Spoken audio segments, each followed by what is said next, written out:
Bonjour à tous. On enchaîne. Voilà, on a un rythme très dense de conférences. On a la chance d'avoir beaucoup de sujets passionnants et d'intervenants de haut niveau. On va adresser maintenant les nouvelles pratiques de parcours de soins coordonnés, des nouveaux usages qui sont soutenus par l'innovation digitale. Alors, les pratiques de soins coordonnés, c'est devenu un enjeu clé de la transformation de notre système de santé, qui repose sur la collaboration active des professionnels de santé autour de leurs patients. Une collaboration active, qu'est-ce que ça veut dire ? Ça veut dire très concrètement qu'on se met à avoir des médecins, des infirmiers, des kinés, des médecins, des aides-soignants qui commencent à travailler de manière collaborative pour adresser des grands enjeux, les déserts médicaux, le maintien à domicile des personnes âgées, le virage domiciliaire, tout ce qui va être l'avant, le pendant, après l'hôpital, l'hospitalisation. Donc voilà, il y a des enjeux qui sont quand même maintenant assez structurants et on va voir que finalement, on peut les adresser aussi en travaillant différemment.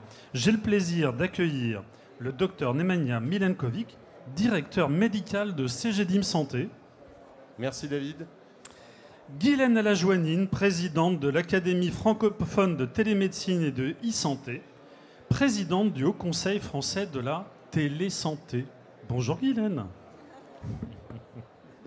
Ainsi que Julie Lagrave, co-directrice de l'innovation, de la recherche et de la transformation numérique à l'Agence régionale de santé Île-de-France. Bonjour Julie. Et le docteur Bernard Castells, praticien hospitalier au CHU d'Orléans, mais il a œuvré dans moult endroits. Il a une très grande expérience sur tous ces sujets qu'il va partager avec nous. Bonjour Bernard. Voilà, le système de santé il est en perpétuelle évolution pour répondre à un besoin croissant de temps médical. Et vous le savez, on a de plus en plus de départs à la retraite, aussi des professionnels de santé. Donc le temps médical est devenu une ressource rare et précieuse. Donc probablement aussi que la coordination est un moyen d'y pallier, d'y contribuer, d'y remédier. Donc il faut qu'on soigne notre système de santé. On a beaucoup parlé des patients et finalement on va peut-être s'intéresser au système de santé en tant que tel et notamment sur les territoires. Les soignants, les acteurs de la collaboration du système de santé, ils ont besoin d'être soignés avec du numérique, soignés avec de la formation. Et finalement, Guylaine, toi qui as beaucoup d'expérience sur les usages de la télémédecine, tu as été et tu es toujours une pionnière. Peux-tu nous rappeler les grandes évolutions des pratiques dans la télémédecine ? Avec plaisir. D'abord, bonjour à tous. Parlons d'abord d'objectifs. D'objectifs qui va être naturellement centré sur la personne. C'est indispensable pour un égal accès aux soins. Je voudrais dire que c'est ça mon commencement. Donc, grâce à l'apport des nouvelles technologies, on va pouvoir répondre à la question angoissante, mais qu'est-ce que j'ai n'importe où, dans n'importe quel endroit, et même dans les endroits les plus isolés. Ça, c'est pour le soigné, j'oserais dire, et pour le soignant. Mon cher confrère, qu'est-ce que je peux faire dans ce cas-là ? Voilà déjà deux questions fondamentales. Alors, l'histoire, très simple. On nous dit que la télémédecine est née avec le téléphone. D'autres vont vous dire qu'elle est née, avec la ENEC pour son stéthoscope. Moi, j'oserais dire beaucoup plus simple. Elle est née avec le besoin. Elle est née avec le besoin dans les pays de grande distance, mais aussi dans nos coins complètement isolés. Vous comprendrez, je suis de la Creuse, donc vous avez tout saisi là. Donc la télémédecine, on a coutume de dire que c'est faire voyager les données plutôt que les patients. Alors peut-être rappeler quand même, comme je n'ai que 3 minutes, je fais du concentré, t'as compris. Je te surveille. Je fais du concentré. Donc l'OMS, je vais quand même vous donner la définition de l'OMS en 97. La partie de la médecine qui utilise la transmission par télécommunication d'informations médicales en vue d'obtenir à distance un diagnostic, un avis spécialisé, une surveillance continue du malade, une décision thérapeutique. Alors, soyons humbles. Soyons humbles, à l'heure actuelle, on a tout ce qu'il faut au point de vue technologie. C'est au niveau de l'environnement. c'est notre niveau, et on en parlera tout à l'heure. J'ai vu que tu me l'as marqué. C'est au niveau du pascalien. Alors, l'évolution, la télémédecine, très simple là encore. Oui, la Creuse, vous voyez, elle n'a pas été sur des sabots. Très simple. La télémédecine, elle a pratiquement suivi la même évolution que les télécommunications. Vous voyez, tout à l'heure, je vous disais que tu es né avec le téléphone, Bell. Okay, mais il y a eu un Big Bang. Ça a été la Covid, ça a été la pandémie. Rappelez-vous, la première semaine de 2019, la première semaine de mars 2019, on avait 10 000 téléconsultations. Première semaine de mars 2020, tu sais combien? Suis-moi. Je regarde si le public suit. Oui, ok, 1 million. Et là, véritablement, le virage a été... Oh, j'en ai même pleuré, pour tout vous dire. Au bout de 30 ans que j'ai crapahuté un peu partout, écoutez le directeur général de la santé, le professeur Jérôme Salomon, vous dire « Mais la télémédecine est devenue fondamentale. » Ah, là, on s'est dit, il y a quelque chose... Il y a un truc qui se passe. Hein. La colline a bougé. Donc, en quelques mots, et là, pour finir, parce qu'il ne me reste plus que 30 secondes, après la pandémie, c'est bien beau ça, mais le gros problème, le grand fléau, c'est aussi les déserts médicaux. Alors, je vous rappelle quelques chiffres, très vite. 11 300 communes, 8 millions de personnes. C'est un véritable fléau. Je vais vous donner un simple exemple, et j'en finis avec ça. Hervé Lebras, j'ai fait partie du rapport du Sénat sur les déserts médicaux. Vous allez à la page 22 du rapport du Sénat. Vous allez en haut de la page. Hervé Lebras, vous voyez la belle carte de la France avec tous les déserts médicaux. Et vous lisez quoi? Vous lisez que la cartographie des gilets jaunes est la même que la cartographie des déserts médicaux. La messe est dite. C'est ce qu'on dit, c'est ce qu'on appelle la diagonale du vide. Bon, ben voilà, j'en finis là. Il nous reste pour l'avenir autant d'audace que de prudence, mais c'est pas gagné. Non, tout reste à faire, c'est l'occasion d'en parler justement. Et alors, dans ta carte, tu as ta grande diagonale, mais au milieu, il y a l'Île-de-France. Et l'Île-de-France, c'est aussi un désert médical. C'est le premier. Julie, du coup, l'ARS, elle s'en préoccupe, elle lance beaucoup d'initiatives autour de ces sujets de coordination. Alors effectivement, l'Île-de-France est un grand désert médical. On a 62% de la population qui est dans un désert médical aujourd'hui. Donc une de nos façons d'agir pour lutter contre ces déserts médicaux, c'est justement de stimuler l'innovation. Et pour ça, on a plein d'initiatives complémentaires. Donc des initiatives autour des outils numériques. On a beaucoup d'outils numériques qu'on développe, à la fois des outils nationaux, on a parlé de Mon Espace Santé dans la conférence précédente, mais également aussi des outils régionaux autour de la coordination des parcours qui sont vraiment indispensables, notamment l'outil Terri-Santé en Île-de-France qui a permis de développer des parcours de coordination. J'y reviendrai peut-être dans la suite de la présentation. On a également lancé plusieurs appels à projets parce qu'un de nos objectifs en tant qu'ARS, c'est de faire en sorte que l'innovation se diffuse vraiment très largement. Parce que la technologie existe, vous l'avez dit, la télésanté par exemple, l'IA, les données, tout ça, ça existe. Mais une de nos préoccupations, c'est de faire en sorte que les acteurs du système de santé s'en saisissent et traduisent ça dans leurs organisations de manière très concrète. Donc, par exemple, l'année dernière, on a lancé au niveau de l'ARS 2 appels à projets. Un appel à projet sur l'innovation basée sur des outils technologiques, sur des innovations qui avaient déjà fait leurs preuves, comme la télésanté, comme l'intelligence artificielle. Et c'est un appel à projet qu'on a ouvert à l'ensemble des acteurs du système de santé. Parce que quand on pense innovation, on pense plutôt classiquement aux grands centres hospitaliers ou même au CHU. Et nous, notre préoccupation, c'est aussi de faire en sorte que tous les acteurs s'en saisissent, donc les acteurs de ville, les CPTS, les EHPAD. Et c'est vraiment un des constats qu'on a fait quand on a lancé cet appel à projet, c'est de voir qu'on avait un engouement vraiment extrêmement fort de l'ensemble des professionnels, établissements de santé bien sûr, mais aussi tous les autres professionnels que je viens de citer. Et on avait une fenêtre d'appel à projet assez courte de 2-3 mois. On a eu plus de 80 candidatures, ce qui prouve vraiment que les acteurs sont prêts à se saisir de ces outils. On a lancé également un autre appel à projet qui s'appelle Startup d'État et qui permet de créer des outils numériques sur la base d'initiatives d'acteurs de terrain, donc là aussi ouvert à tout le monde.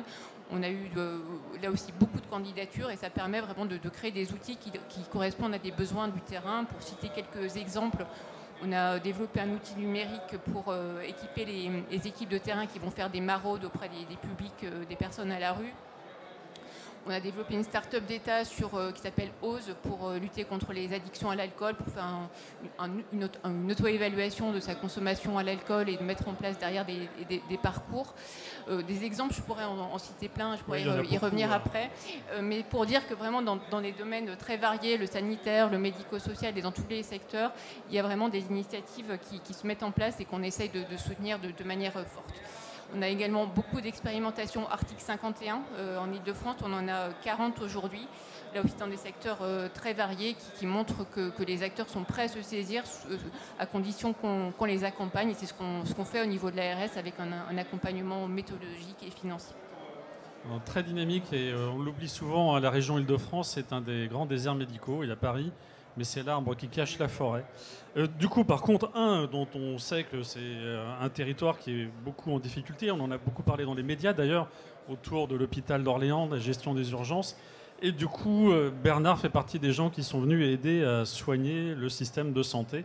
Donc du coup, Bernard, comment ça se passe à Orléans? Il y a des besoins qui sont très concrets.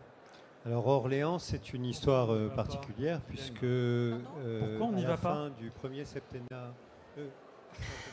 On y va de plus en plus.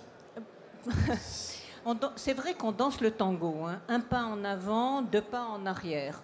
Le problème à l'heure actuelle, c'est j'oserais le dire, il y a un manque, comme dirait Pagnol, comme dirait Marcel Pagnol, il y a un manque de volonté courageuse. C'est pas que ça marche pas, c'est qu'on se dit et pourquoi pas le faire. Donc, entre gitans, il ne faut pas se raconter la bonne aventure. C'est trop beau, presque. Simplement, on a d'un côté... comment dire? Allez, je vais oser le dire. C'est comme tous ceux qui ont refusé l'électricité et qui voulaient continuer à la bougie. Et là, vous avez des tas de marchands de candélabres. Eh bien, nous avons encore tout un pourcentage de marchands de candélabres qui ne veulent pas que l'électricité arrive. Alors, c'est bien dit, hein, j'ai fâché personne là. Hein. C'est très très bien. Hein? On sent que tu ménages mais le futur. Mais je vais quand même vous donner, là encore, pendant que j'y suis, quelques chiffres qu'on a fait avec l'Association des maires ruraux. Je travaille beaucoup avec l'Association des maires ruraux de France. Il faut vous dire qu'à l'heure actuelle, le délai d'attente pour avoir un rendez-vous sont de plus en plus importants. 54% des médecins généralistes disent qu'ils ont augmenté les délais de prise de rendez-vous. Les distances à parcourir pour accéder à un cabinet sont plus longues. En ruralité, plus de 15 km.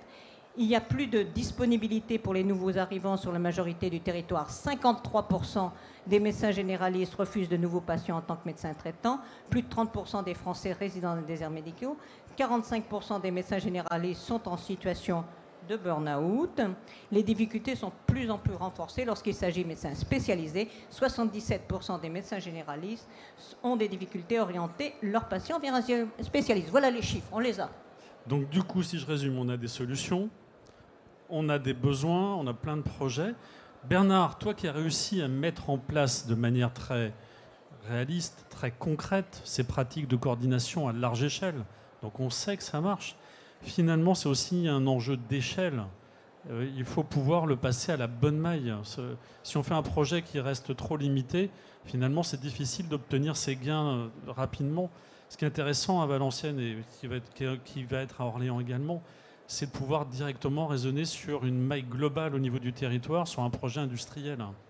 Tout à fait, oui. On a une orientation de gestion populationnelle. Donc, on essaye de réfléchir pour une population donnée sur un territoire donné aux différentes composantes pathologiques et voir comment ces composantes se répartissent sur le territoire. Donc, moi, je suis tout à fait partisan de faire les choses, c'est-à-dire de ne pas attendre que, on soit compris, que 2, on soit autorisé, que 3, on ait demandé la bonne subvention à la bonne personne, qui en général n'est pas la bonne personne. Et donc, moi, j'ai constamment une seule phrase du célèbre philosophe Nike qui dit « Just do it ». Donc, il faut y aller, il faut construire, il faut arrêter d'attendre. Et je pense que cette fameuse volonté courageuse dont vous parliez, elle ne peut qu'émerger, puisque, comme le dit souvent David, les gens adorent courir au-devant du succès des autres. Alors, quand même, peut-être un mot. Il faut des règles, hein, il faut des règles, mais il ne faut pas que les règles soient des freins. Et c'est ce qui se passe en ce moment.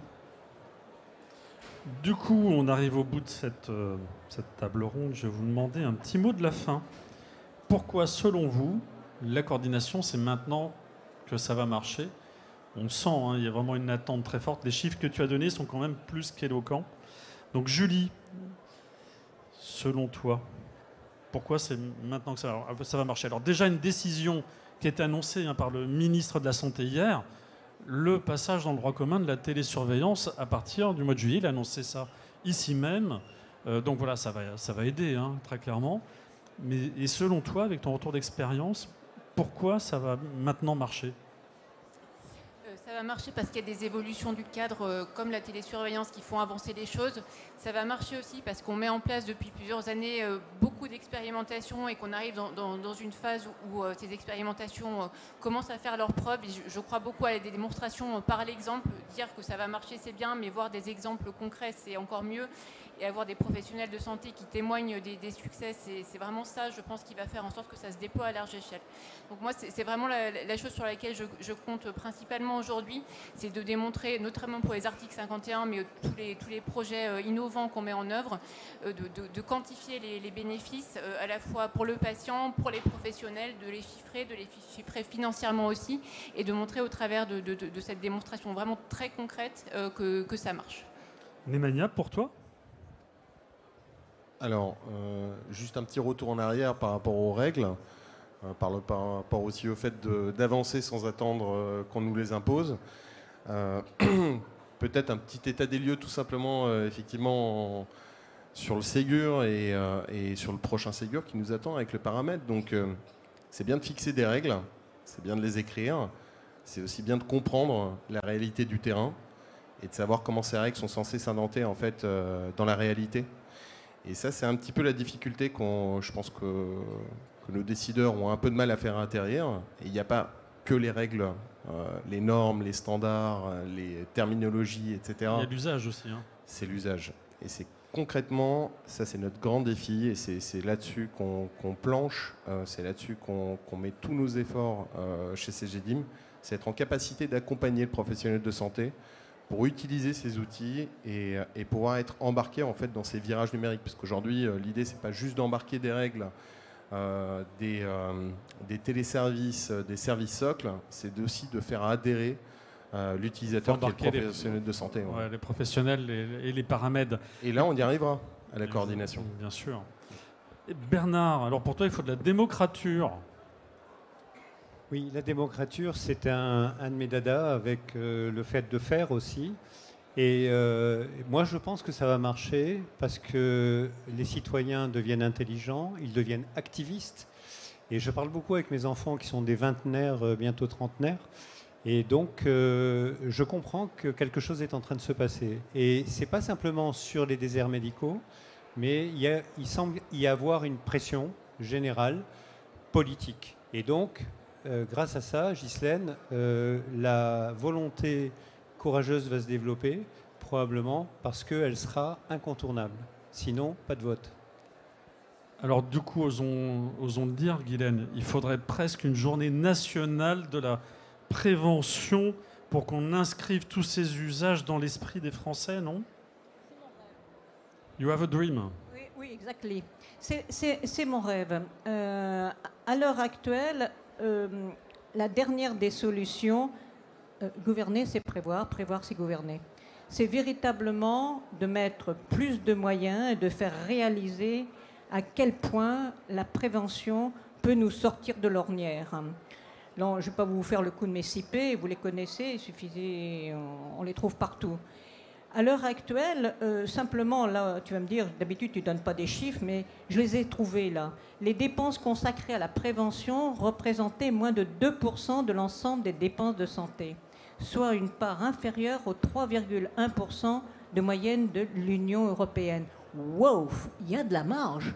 Donc, pour finir, moi j'oserais dire, il va falloir de plus en plus chasser en meute. On est plus intelligent dans plusieurs têtes.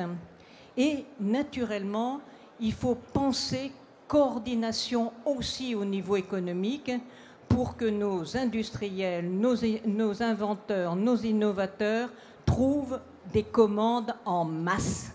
Il faut de la masse. Donc ça, si on arrive... Parce que, comment dire... Tout ce qui est technologique, on sait faire. Maintenant, il n'y a plus qu'à trouver des commandes. Mais pour trouver des commandes, il faut aussi coordonner et il faut arriver à faire en sorte que que les commandes aillent à nos petits entrepreneurs, à nos start-up, mais aussi nos grands groupes, oui, naturellement. Oui.